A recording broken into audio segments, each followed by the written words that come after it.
He was the Chief Minister of King Henry VIII, who would be executed upon Tower Hill on the 28th of July 1540 upon the orders of his former close friend, the King.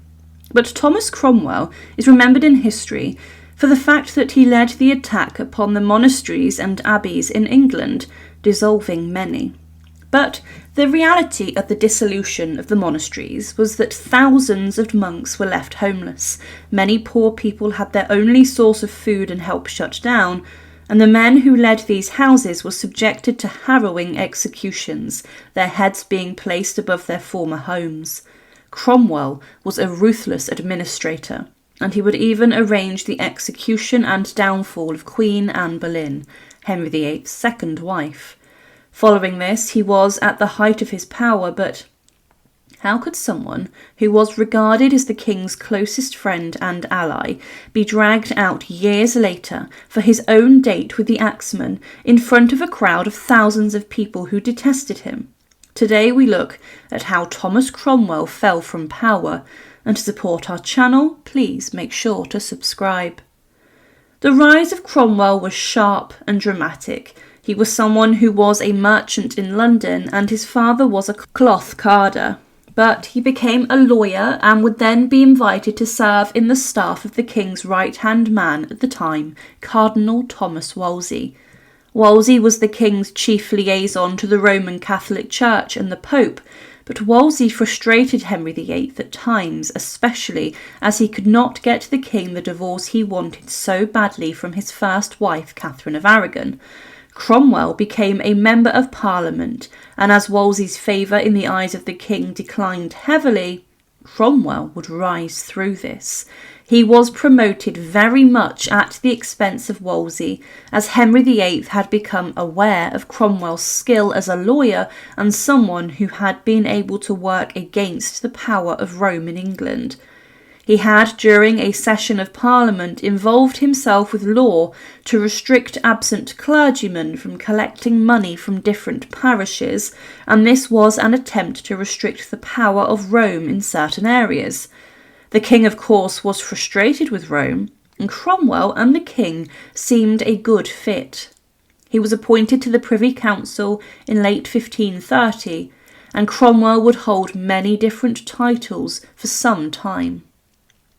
Some of the jobs that he performed for the king were the Master of the King's Jewel House, Chancellor of the Exchequer, controlling royal finances, Surveyor of the King's Woods, Master of the Rolls, Steward of the Duchy of Lancaster, and later the King's Principal Secretary and Chief Adviser.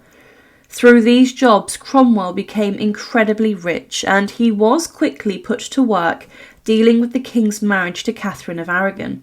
Cromwell believed that the king did not need the Pope to divorce his wife, and he convinced the king to become the supreme head of the Church of England, replacing the Pope in this, claiming that the Pope could not have jurisdiction over England.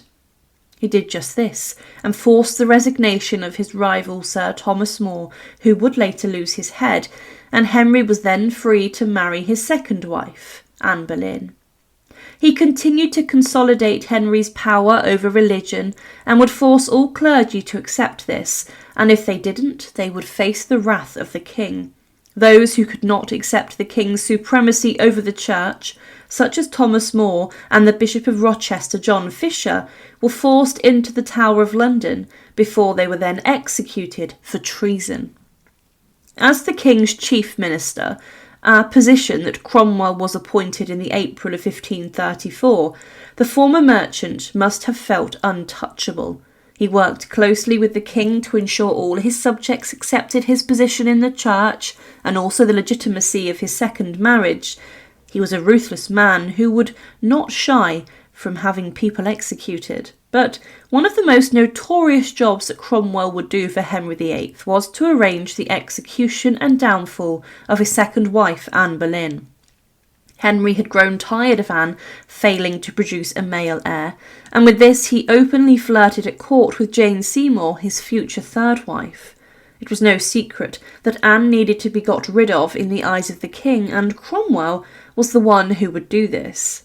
Instead of organising a divorce or an annulment, Cromwell span a web of lies, deceit and scandalous charges which led to Anne, the Queen of England, being locked up inside of the Tower of London. The imperial ambassador knew what was happening, and it was claimed that Cromwell has been authorised and commissioned by the king to prosecute and bring an end to the Queen's trial, to do which he had taken considerable trouble. He set himself to devise and conspire the said affair. It was known about in royal circles that Anne Boleyn was a victim, and that she would be losing her head upon the wishes of the king. In fact, Cromwell even ordered a French swordsman to come from France to execute the Queen weeks before her trial had even taken place, showing what was in store for her. He did witness Anne Boleyn's execution himself from within the walls of the Tower of London. As mentioned, one of the most ruthless policies was the dissolution of the monasteries, and with this Cromwell and his group of investigators were dispatched to hundreds of abbeys, monasteries, religious houses and convents to search for any tiny reason to shut them down. The plan was to restrict the influence of the Pope across England, and for the king to then steal and take all the land, the wealth of these houses, and the physical buildings and whatever was worth. The dissolutions, monks were left with nowhere to go, thrown out of their homes and houses, and the abbots, including the leader of Glastonbury Abbey, were hanged, drawn and quartered. Cromwell even attacked parts of the church inside the physical buildings, ordering shrines to be smashed and statues to be taken. It was a huge attack upon religion in England, and Cromwell, through the dissolutions, managed to make the king incredibly rich, which satisfied Henry VIII greatly. It was at this point, in around 1538, where Cromwell was at the height of his power and influence. He even managed to help publish copies of an English Bible for the first time, but it was following the death of the king's third wife, Jane Seymour, when Cromwell would fall from power sharply. He was placed in charge of arranging the marriage of Henry to his fourth wife, and he considered many European princesses and settled on one of the sisters of William, the Duke of Jülich-Clevesburg, to secure an alliance with him against the imperial emperor. Cromwell sent Hans Holbein, the king's trusted painter, to go and paint the two Cleves girls, Amalia and Anne. And when Holbein returned, the king then selected Anne to marry based upon the painting. Cromwell entered intense negotiations around this, and when Anne arrived in England in the late December of 1539, no one would have anticipated what a mess the whole situation would become.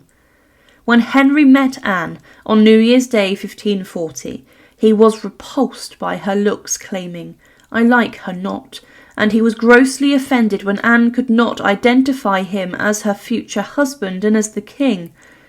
She saw this rotund older man as a mere servant, which caused Henry a lot of problems. Henry also later claimed, following the marriage that took place on the 6th of January 1540, inside the Queen's closet at Greenwich Palace, that he could not consummate the marriage, as he found Anne so unattractive. A quick annulment was arranged, and this cost the king greatly, losing property and palaces to Anne, and Cromwell's enemies then sought to dig their claws into him to bring him crashing down. Cromwell was someone who was considered a survivor, but the failed marriage of Henry and Anne of Cleves would be one scandal too many. Henry was humiliated, and the Duke of Norfolk, Thomas Howard, along with a number of others, bent the king's ear, and they informed Henry that Cromwell was a traitor and that he was even possibly considering marrying the king's daughter, Mary, the future Mary I. Henry wanted to save his own reputation at the expense of Cromwell's, and on the 10th of June 1540, whilst at a council meeting at Westminster, Cromwell was arrested. He was humiliated as the Duke of Norfolk ripped his St. George's collar from his neck and claimed a traitor must not wear it, and his ceremonial garter of the order was taken from him. Cromwell defiantly claimed, "This is my reward for faithful service." He was quickly taken down the River Thames, where he was then thrown onto a barge and was taken into the Tower of London. The legislation that really confirmed Cromwell's fate was a Bill of Attainder signed off by the King, which allowed Henry VIII to execute his chief minister without any questions asked. And this law claimed that Cromwell had been supporting Anabaptists and that he was exhibiting corruption, and that he had been lenient in justice for his own personal gain, and that he had also been protecting heretics and, as mentioned before, been plotting to marry the king's daughter. The Bill of Attainder passed on the 29th of June 1540, and with this he lost all of his honours, all of his offices, and was only known as Thomas Cromwell, cloth carder. The king did give Cromwell a stay of execution, as he delayed the execution just in case Cromwell was needed to testify about the marriage of Henry and Anne of Cleves in favour of the king. Cromwell wrote a final letter to Henry whilst he was locked up inside the Tower of London and claimed, "Your Grace to pardon this, my rude writing, and to consider that I am a most woeful prisoner, ready to take the death when it shall please God and your Majesty. Yet the fresh frail incites me continually to call to your grace for mercy and to pardon for my offences in this. Christ save, preserve and keep you. Written the Tower this Wednesday the last of June, with the heavy heart and trembling hand of your Highness, most heavy and most miserable prisoner and poor slave. My gracious Prince, I cry for mercy, mercy, mercy." At the time, Cromwell was hated by many across England. A contemporary writer stated, "Many lamented, but more rejoiced, and specially such as either had been religious men or favoured religious persons, for they banqueted and triumphed together that night, many wishing that the day had been 7 years before, and some fearing lest he should escape, although he were imprisoned, could not be merry. Others who knew nothing but truth by him, both lamented him and heartily prayed for him. But this is true, that of certain of the clergy he was detestably hated, and especially of such as had beaten hard, by his means was put from it. For indeed he was a man that in all of his doings seemed not to favour any kind of property, nor could not abide the sniffing pride of some prelates, which undoubtedly, whatsoever else was the cause of his death, did shorten his life, and procured the end that he was brought unto. He was very unpopular. Cromwell had been condemned to death without any trial, and he had lost all his land, property and titles, and was in this regard shamed. He was taken out of his prison cell in the Tower of London on the 28th of July 1540 and walked to Tower Hill, the site of the public beheading scaffold. Here many of his former enemies, such as Thomas More, had been executed, but Cromwell took the same miserable walk as them, and he was helped onto the scaffold in front of a large crowd for his execution. He made a speech on the scaffold claiming he would die in the traditional faith, and he claimed he had not helped religious criminals. He tried to protect his family from further hurt, but his execution did not go well. Cromwell's head was not taken from his shoulders in one swift blow.